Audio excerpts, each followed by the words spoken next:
I teach chemistry. All right. So more than just explosions, chemistry is everywhere. Have you ever found yourself at a restaurant spacing out, just doing this over and over? See some people nodding yes. Recently, I showed this to my students, and I just asked them to try and explain why it happened.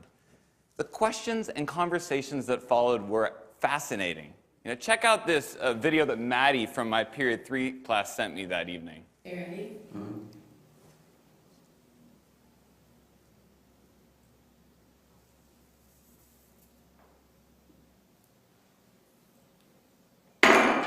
Yeah. Now, obviously, as Maddie's chemistry teacher, I loved that she went home and continued to geek out about this kind of ridiculous demonstration that we did in class. But what fascinated me more is that Maddie's curiosity took her to a new level. If you look inside that beaker, you might see a candle. Maddie's using temperature to extend this phenomena to a new scenario. Questions and curiosity like Maddie's are magnets that draw us towards our teachers, and they transcend all technology or buzzwords in education. But if we place these technologies before student inquiry, we can be robbing ourselves of our greatest tool as teachers, our students' questions.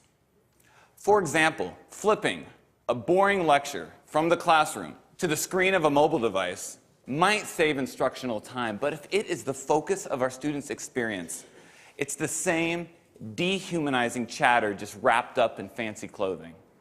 But if instead we have the guts to confuse our students, perplex them, and evoke real questions, through those questions, we as teachers have information that we can use to tailor robust and informed methods of blended instruction. So, 21st century lingo, jargon, mumbo-jumbo aside, the truth is, I've been teaching for 13 years now, and it took a life-threatening situation to snap me out of 10 years of pseudo-teaching and help me realize that student questions are the seeds of real learning, not some scripted curriculum that gave them tidbits of random information. In May of 2010, at 35 years old, with a 2-year-old at home and my second child on the way, I was diagnosed with a large aneurysm at the base of my thoracic aorta. This led to open heart surgery. This is the actual real email from my doctor right there. Now, when I got this, I was, press caps lock, absolutely freaked out, okay? But I found surprising moments of comfort in the confidence that my surgeon embodied. Where did this guy get this confidence, the audacity of it? Right? So when I asked him, he told me 3 things. He said, first, his curiosity drove him to ask hard questions about the procedure, about what worked and what didn't work. Second, he embraced and didn't fear the messy process of trial and error, the inevitable process of trial and error.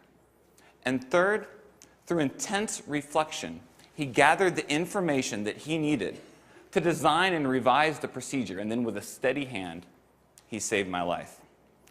Now, I absorbed a lot from these words of wisdom, and before I went back into the classroom that fall, I wrote down 3 rules of my own that I bring to my lesson planning still today. Rule number 1, curiosity comes first. Questions can be windows to great instruction, but not the other way around. Rule number 2, embrace the mess. We're all teachers. We know learning is ugly. And just because the scientific method is allocated to page 5 of section 1.2 of chapter 1 of the one that we all skip, okay? Trial and error can still be an informal part of what we do every single day at Sacred Heart Cathedral in room 206. And rule number 3, practice reflection. What we do is important. It deserves our care, but it also deserves our revision.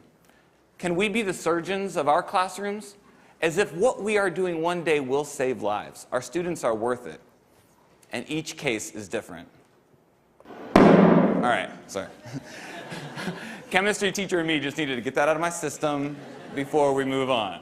So these are my daughters. On the right, you have little Emma Lou, Southern family. And On the left, Riley. Now, Riley's going to be a big girl in a couple weeks here. She's going to be 4 years old. And anyone who knows a 4-year-old knows that they love to ask, why? Yeah, why? I could teach this kid anything because she is curious about everything. We all were at that age. But the challenge is really for Riley's future teachers, the ones she has yet to meet. How will they grow this curiosity? You see, I would argue that Riley is a metaphor for all kids. And I think dropping out of school comes in many different forms. To the senior who's checked out before the year's even begun, or that empty desk in the back of an urban middle school's classroom.